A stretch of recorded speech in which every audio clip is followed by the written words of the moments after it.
მოგესალმებით რადიო ბრეიქის დღევანდელი სტუმარი გახლავთ კომპანია ცენტრპოექტის დამფუძნებელი ბატონი ვახტანგ რჩეულიშვილი. დიდი მადლობა ბატონ ვახტანგ რომ მოგზანდით და გამონახეთ დრო რადიო ბრეიქისთვის. პირველი შეკითხვა რაც თქვენთან გვექნება ეს არის კომპანიის საკმაოდ თამამი გადაწყვეტილება პრობლემური კლიენტების ბინებზე. როგორ ფიქრობთ თუ იყო ეს ერთ-ერთი საუკეთესო გამოსავალი გაყიდვების სტიმულირებისთვის და რა შედეგებით დასრულდა პირველი აუქცია? უძინარესად მინდა გისურვოთ წარმატებები ახალი კომპანია ყოველ შემთხვევაში ამ ფორმატში მე რამდენადაც გავიგე ახალ ნაბიჯებსაც გავთ და მინდა გისურვოთ წარმატებები ძალიან მნიშვნელოვანი არის ჯეროვნად გაშუქება ეკონომიკური ცხოვრების. ჩვენი კომპანიის პრობლემები შეიქმნა მაშინ პირველად 2007 წელს აი იმ რევოლუციიდან დაიწყო ჩვენი კომპანიაში ფულის შემოტანის პრობლემა და ქართული ეკონომიკის პრობლემები. რა მოხდა? 92% იყო დადებული კონტრაქტებით შემოსული თანხები რაოდენობა. თქვენ წარმოგიდგენთ 1000 შემოსასვლელ $1000-ზე კომპანია შემოდიოდა $220.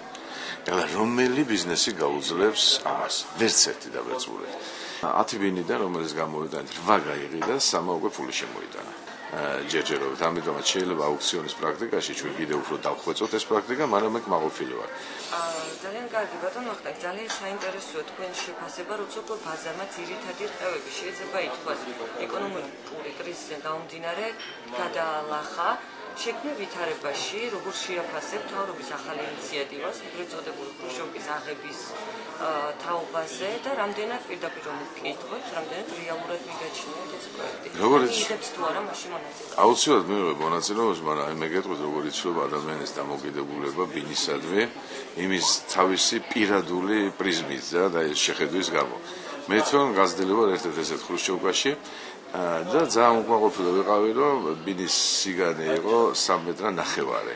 ხრუშჩოვკები ყველა დანგრევა აბსოლუტურად სისულელეა. იმიტომ რომ რეალურად უნდა ვიფიქროთ, თუ უძლებს ის უსაფრთხოების, თუ არ გვაყოფილებს უსაფრთხოებას. აქ არის ლაპარაკი მხოლოდ და მხოლოდ იმ ხრუშჩოვკებზე, რომელსაც ამოწურა თავისი რეზერვი.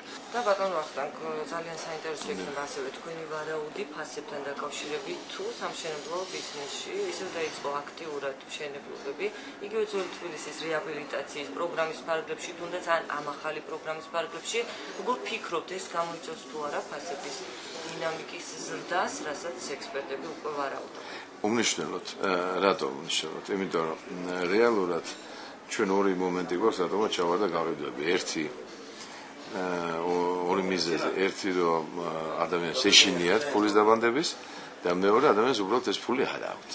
დასაკვირველია, გაძვირება უნდა ვივარაუდოთ ჩვენ რატო, იმიტომ რომ რეზერვები გამოიწურა, ყველაფერი გაყიდულია, რაც აშენებული იყო. ოდნავი ზრდა იქნება აუცილებლად, იმიტომ რომ თუ გაჯანსაღების, აი 2%-იანი გაჯანსაღება არის დაგეგმილი წელს. წელს არ ველოდები, ამიტომაც მე დიძინას გაყიდვაზე. მომავალ წელს თუ 6%-ს გადააცილა ეკონომიკის დისტემპება, იქნება რასაკვირველია გაძვირება. აქ ვკითხოთ აუცილებლად იმ ანალიზის გათვალისწინებით, რომელსაც ჩვენთან საუბარში უკვე გააკეთეთ, კომპანია რა მიმართულებით იმუშავებს, რა სტრატეგია იქნება, ეს იქნება იგივე ახალი პროექტების შემთხვევაში დაიწყებს თუ არა კომპანიამ მსხვილი რომელიმე პროექტის ახლიდან მაღალბიუჯეტიან პროექტის მშენებლობას და სამომავლო გეგმები, რომელსაც დაისახავს მისდევ კომპანია მომდევნო წელს.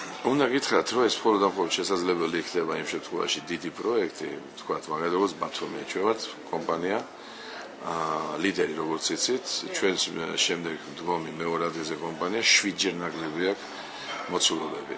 ჩვენც კი თავს შევიკავებთ დღეს გრანდიოზული პროექტისაგან, იმიტომ დასამთავრებელი გვაქვს ძალიან ბევრი.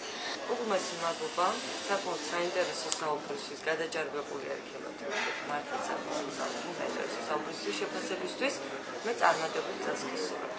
დიდი მადლობა და თქვენს გისურვებთ კიდევ ერთხელ წარმატებას თქვენს პროექტში.